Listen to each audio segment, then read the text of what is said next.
Kapansin-pansin sa ginanap na premiere ng Love is Never Gone ang tambalan nina Ivana Alawi at Joshua Garcia na agad naging sentro ng atensyon ng publiko. Naging kwento.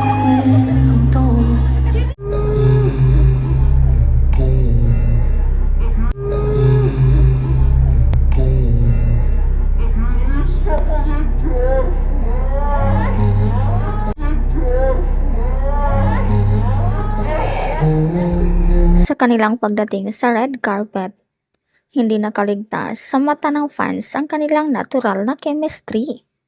Mula sa kanilang palitan ng ngiti hanggang sa komportableng pagkikitungo sa isa't isa habang humaharap sa media. Ayon sa ilang netizens, tila may kakaibang spark ang dalawa na lalong nagpalakas sa kanilang on-screen partnership sa proyekto.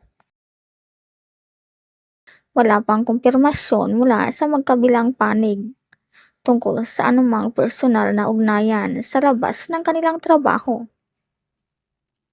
Sa kabila nito, patuloy ang suporta ng fans na umaasang mas malalim pa ang kanilang tambalan sa Love is Never Gone, kung saan ginagampanan nila ang mga karakter na dumaraan sa masalimuot na kwento ng pag-ibig, pagtataksil at paghihiganti.